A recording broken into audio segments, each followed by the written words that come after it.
Consistent anyway. Good afternoon, everyone, and welcome. We're here in the council chambers, Stellarton. It's 2:30 in the afternoon, December 7th, 2023, and this will be our last meeting for the year.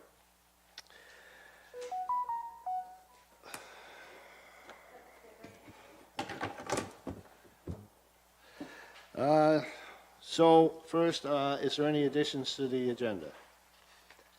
No additions? Can I have a motion to approve? I so move. I'll second that. Moved by Commissioner Taylor, second by Commissioner Campbell. You all heard the motion. All in favor? Aye. Approval of the minutes. Has everybody had a chance to read through your minutes? I know you get it online. Is there any questions?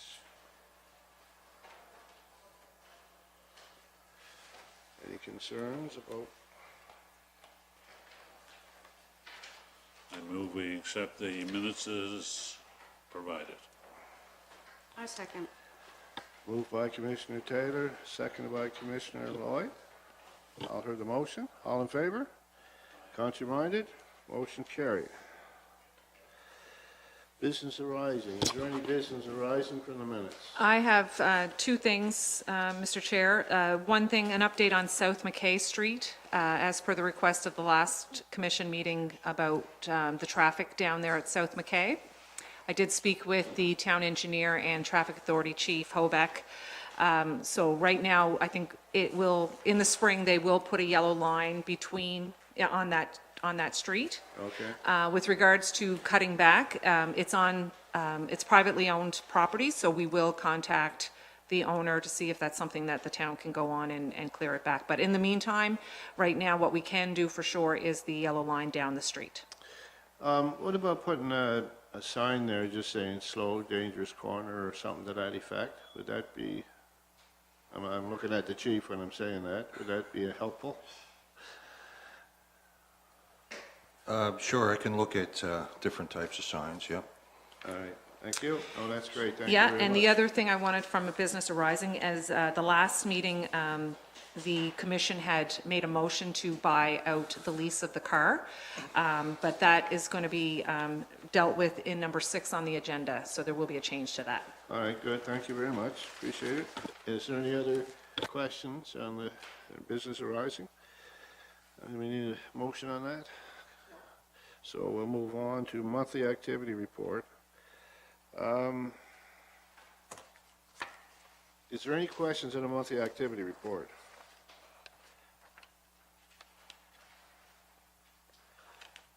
Just Question. go ahead. The sign that's on McGregor, when, to check the speed limit, is this one of these gauge how fast and how's that been going according to speeders and everything?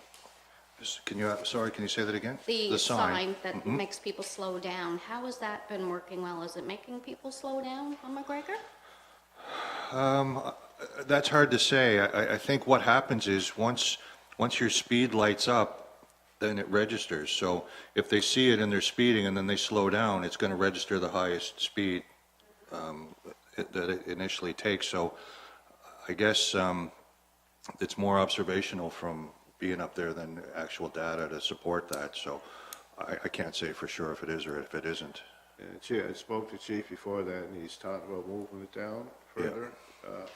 Because people there is another issue. When people coming off the highway, especially if they're not from Stellarton, you just forget, and you come in and you make that corner, so they have a tendency to speed. Yeah, I thought having it up, maybe not quite as far as it is now, was having it closer to the small residential area and the fields where the school bus is and everything else, rather than closer to, say, where the subway is, because once people go past that, then it's forgotten and they'll speed up again. So we wanted a little bit closer to the residents to get them to slow down before they got into the... The thing I point out about the speed signs, it gives the police force an opportunity to see when high volume or of speeds, for example, if there's people coming off work or coming off the highway, we'll say at 5:15, and that's when, then it gives them the option, they could send the car up there at that time and watch. I know when they come up the crest there, because you can't see, like, the bus sign was moved, which is excellent. But when you're hitting that spot, they're at a good speed there if you came more back towards the strip mine a tad bit. But, I mean, you can check on that yourself. Yeah. But as soon as you come up there, you're hitting it, and it could be 60, and then there's the bus, you know, right there. Please and thank you. Agreed, yeah. Is there any questions? I just want to point out here, notable events with Sergeant Venus, Constable Morel, and the youth troop attended the Grand Slam curling and helped at the Wellness Center. Is that right, Chief? Yes. Yeah. Inspector Pond and Sergeant Irving attended the G.R. Saunders Remembrance Day ceremony. How'd that go over, Inspector Pond? Good, good. Officers, 8 attended the Remembrance Day ceremony. We had a very good turnout for that, Good, yes. good turnout. Yep. That's good. 8 officers, thank you. And just observationally, Chair, the officers that attended, we were in regular uniform, not dress uniform that day, and that was due to some information we had about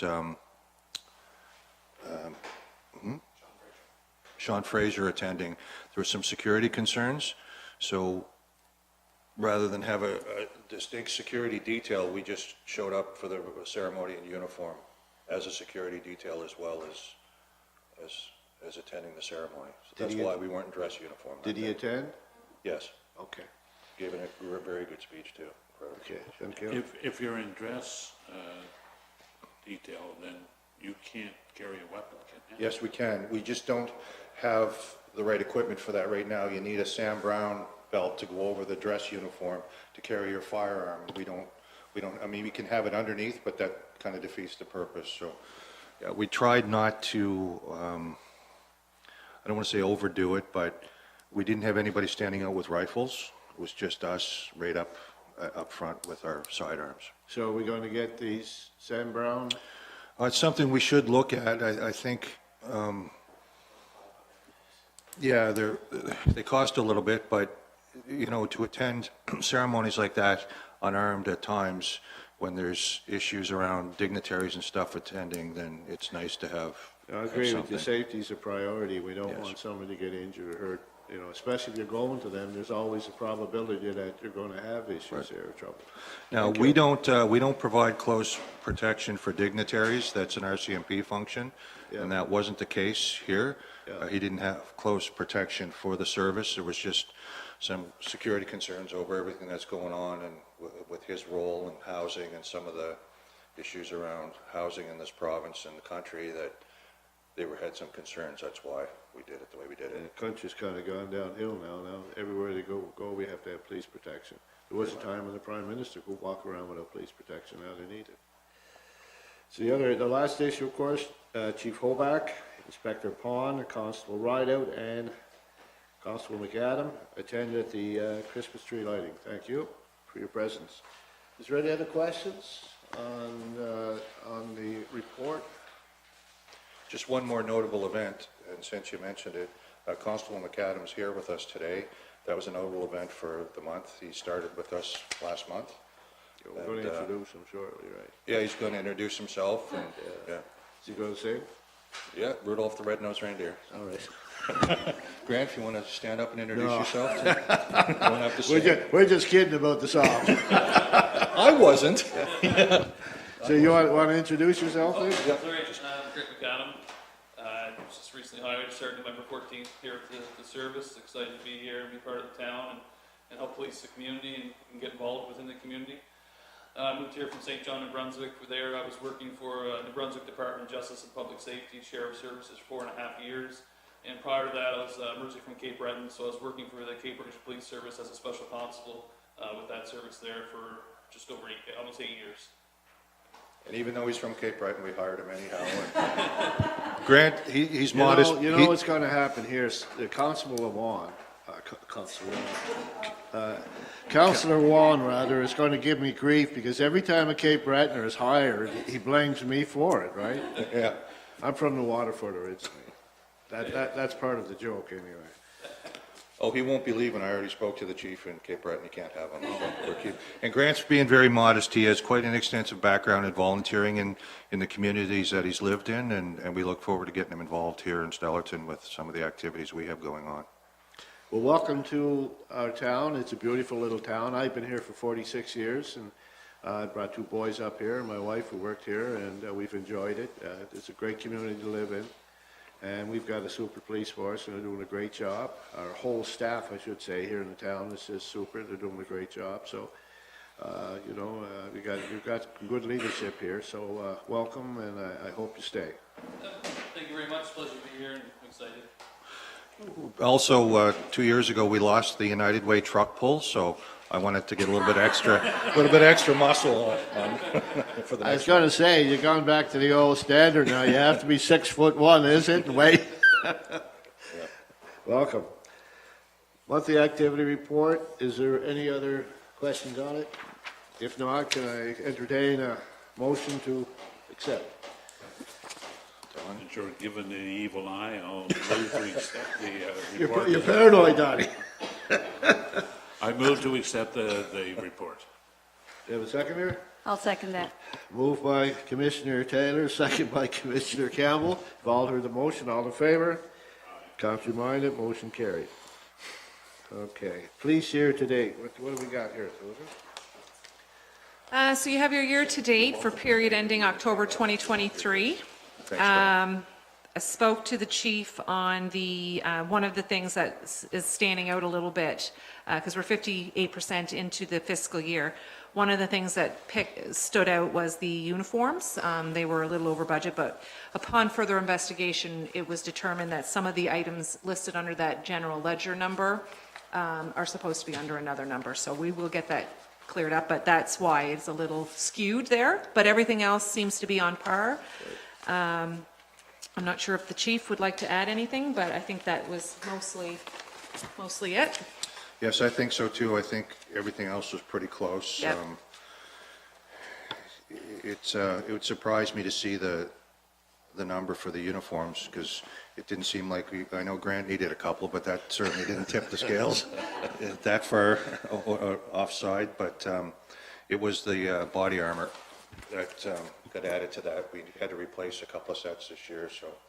It's hard to balance a budget, and of course, in police, there's always the safety factor. So, I mean, we just can't say, well, we're not going to get the armor, wait till next year, we got to get it. Yeah, and it was budgeted, it was just put under the wrong general Yes. ledger, that's why. And I did look for Black Friday sales on it, but I couldn't get a real good deal. Thank you for your your report, and thank you for trying to keep us in budget. I know it's difficult. Moving on. I'm trying. Okay, the lease recommendations. I think, Chief, you have something there on that? Yeah, so last meeting, there was a motion put forward to buy out our expiring lease, and we were going to hang on to that vehicle and wait until, I think my thought process behind that was we were going to wait and see how things went with Westville before we invested too much into anything new. But a couple of things have happened since the last meeting. One was the vehicle that we were going to buy out started to have some engine issues with it, catastrophic type of issues with it, to the point where it was going to get us up and running on it. We were looking at $15,000 to $20,000 replacing the engine and doing some other work to it. So having said all that, I looked at it, and I think the best option was to return it and not buy it out. It was just too expensive to keep, and to get something else, as we're down to one vehicle now. So we sent something out, Blaine, the town engineer, sent it out for tender, and we had, I think, 4 come back. And the recommendation, it's on the last page of the report, the recommendation is to go with another Durango from Dartmouth Dodge. And looking at it, if you look at it, it seems that this is the highest price of all of them. But this is a turnkey price. This is fully loaded with all our police package that we need on the road, whereas the other ones aren't. And the Durango is the only one of the 4 that's actually designed for police use. And we were talking to the company that does the install on the lights and the silent partners, et cetera.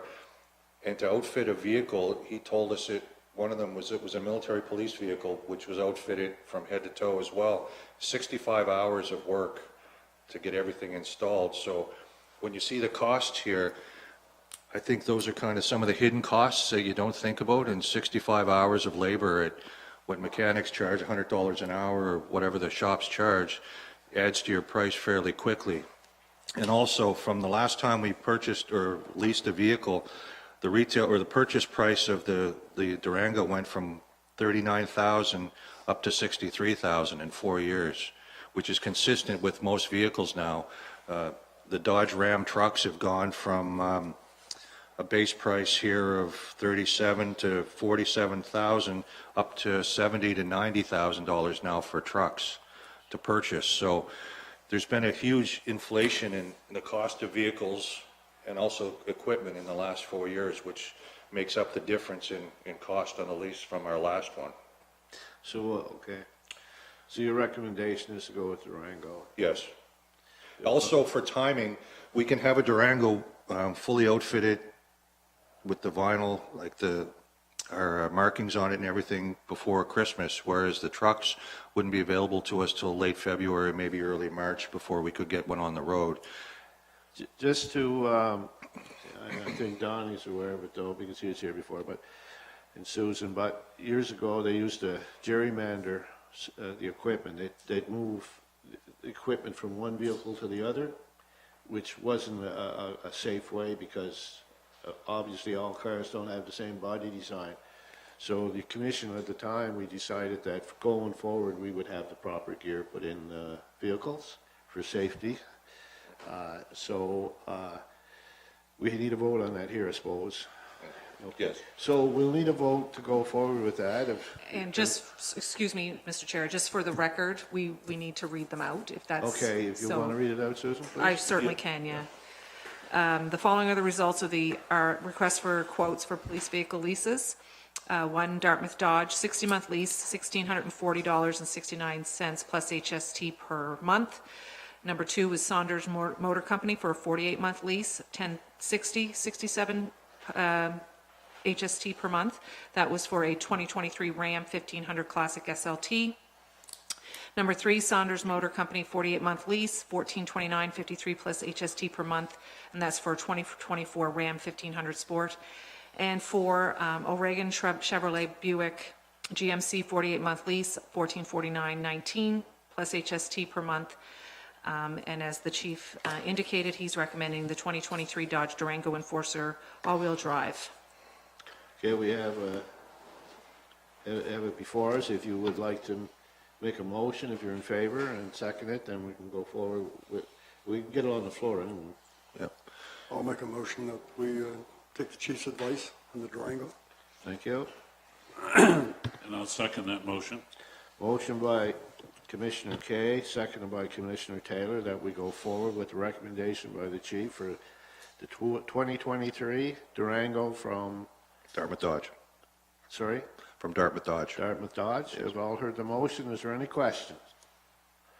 One thing I will say is these police vehicles have multi-drivers, and of course, doesn't matter how they drive them. When they are driven hard, they take an abuse, so you really need something that's durable.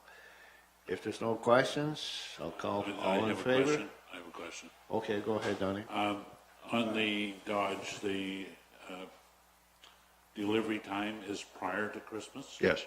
Do we have a short-term plan between now and then if we're down to one car? We're running one marked Durango right now, and we still have the unmarked Charger, which is serving now as our backup patrol vehicle, which we try not to use because we want the markings and the silent partner, everything that goes with it. But right now, that's what we're using as a secondary option. And also, as the chair mentioned, as far as completely outfitting new vehicles, where it is a Durango, some of the parts and wiring from the old one can be used on the new one. Some can't because the body style changes a little bit and the silent partner may not quite fit in it. So some of it had to be purchased new, but some of it can be reused. Yeah. So we'll have to send the other one back, which is unfortunate, because Yes. the plan was it was to retire the oldest vehicle, like would be the car, Yes. and then keep this one for a backup. unmarked vehicle, but we're not going to be able to do that this time around. We'll just so keep the car. We'll have to keep the car, unless we can get a real good deal somewhere else and coming from another police force or something like that. Okay, you've all heard the motion, all in favor? Aye. Contrary minded, motion carried. Our next meeting is in January. We're going to have a short in-camera meeting, deal with personnel, and then we'll be able to go. I got a hockey meeting I got to get to. Get a motion to adjourn. Motion adjourned. Okay, we're adjourned. Want to turn the camera off?